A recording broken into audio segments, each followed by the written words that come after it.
Welcome back to my channel viewers. इस video में मैं आज मॉडल पेपर शेयर कर रही हूँ। मॉडल पेपर 2020 थर्ड सेमेस्टर का, सब्जेक्ट उर्दू, यूपी डीएलएड।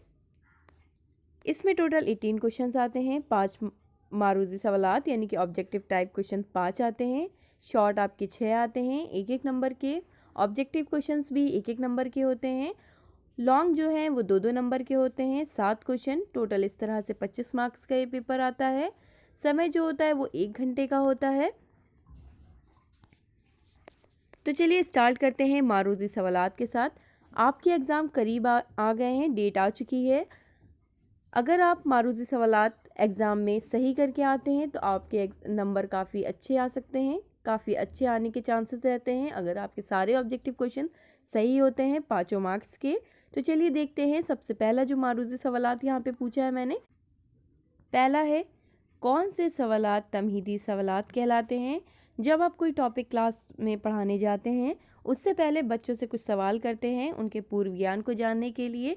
उस टॉपिक से रिलेटेड बच्चे कितना जानते हैं उसको जानने के लिए जब आप कोई सवाल करते हैं तो उसे तमहीदी सवालात कहते हैं, यानी कि साबिक़ा मालूमात की बुनियाद पर किए गए सवालात ही तमहीदी सवालात कहलाते हैं, यानी कि जो ऑप्शन 3 है बिल्कुल सही है इसका।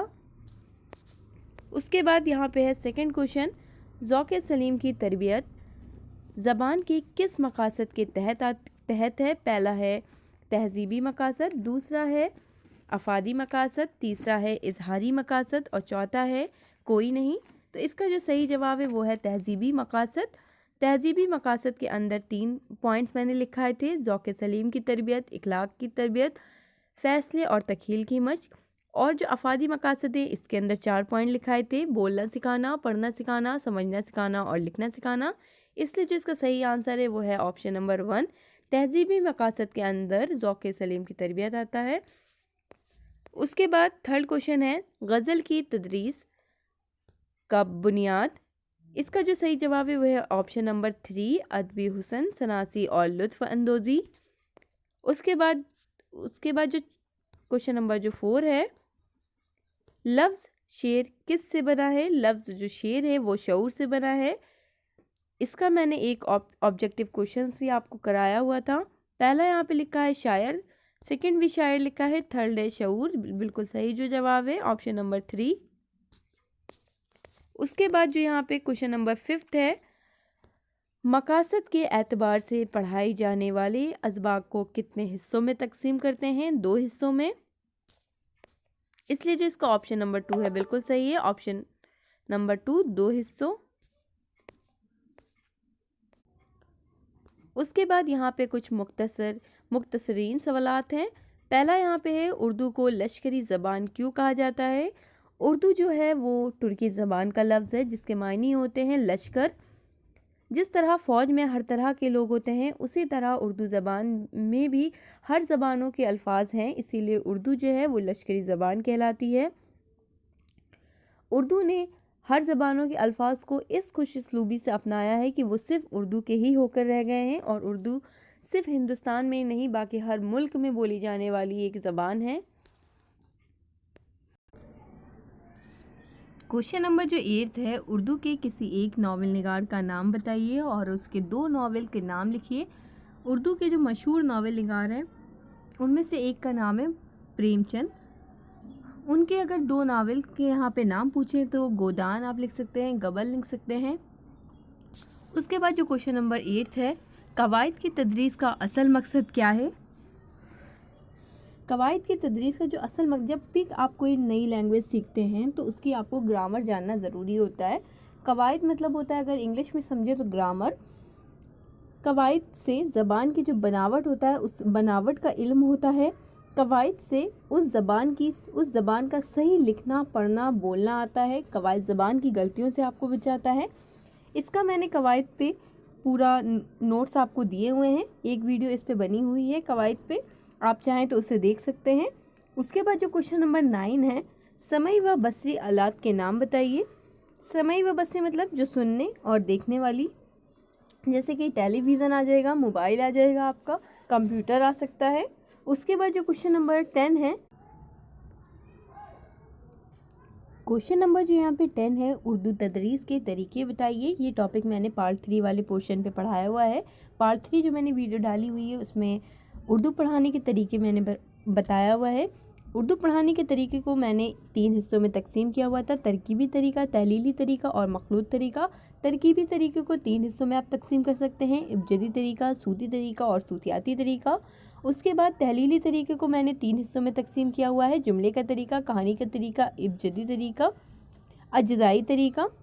इब्जदी तरीका तरकीबी तरीके में आता है। उसके बाद मखलूत तरीके को मैंने 2 हिस्सों में तकसीम किया हुआ है, मिस स्टॉलिसन का तरीका, सज्जाद मिर्ज़ा का तरीका।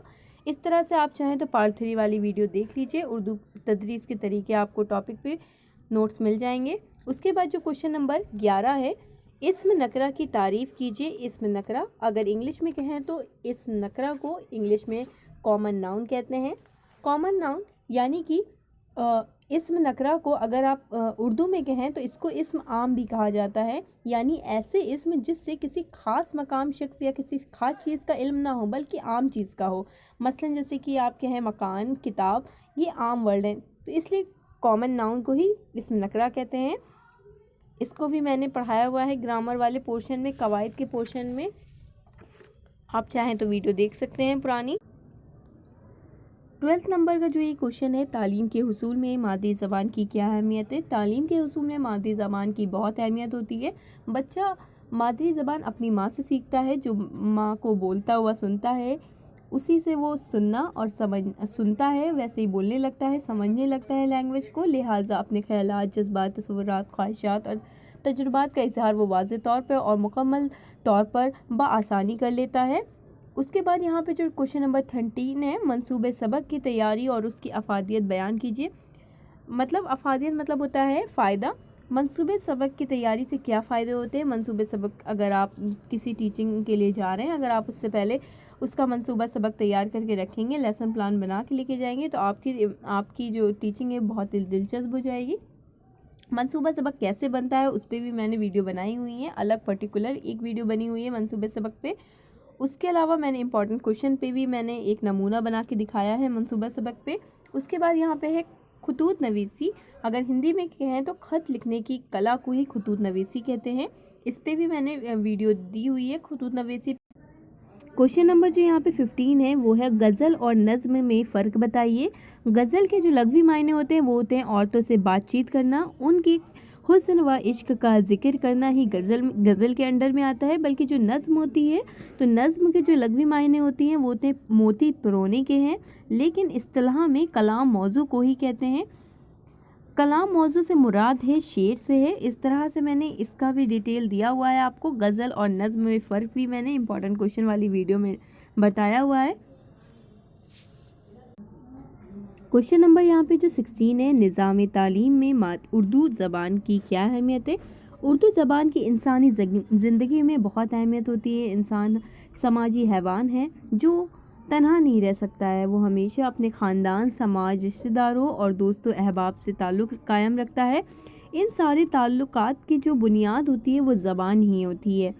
तो इस तरह से आप इसका जवाब लिख सकते हैं। उसके बाद जो क्वेश्चन नंबर 18 है वो है तदरीस नज़्म के खुसूसी मकासद, जो कि मैंने टॉपिक पढ़ा दिया है, आप चाहें तो पिछली वीडियो में से देख सकते। क्वेश्चन नंबर 18 है, इबारत ख्वानी से क्या मुराद है। इबारत ख्वानी मतलब जो होता है वो होता है रीडिंग। इबारत की रीडिंग करना, इबारत मतलब होता है जो लिखा है या जो पैरे में है उसकी रीडिंग करना ही इबारत ख्वानी कहलाता है। 2 किस्म की होती है इबारत ख्वानी, एक होती है खामोश ख्वानी, एक होती है बुलंद ख्वानी। खामोश ख्वानी मतलब होता है साइलेंट रीडिंग, और बुलंद ख्वानी मतलब होता है ओरल, मतलब तेज़ जब कोई पढ़ी जाती है इबारत तो उसे बुलंद ख्वानी कहते हैं। इस तरह से मॉडल पेपर कंप्लीट होता है। और अगर ये वीडियो आपको अच्छी लगी हो तो प्लीज़ इसे लाइक करें, मेरे चैनल को सब्सक्राइब करें और शेयर करना ना भूलें।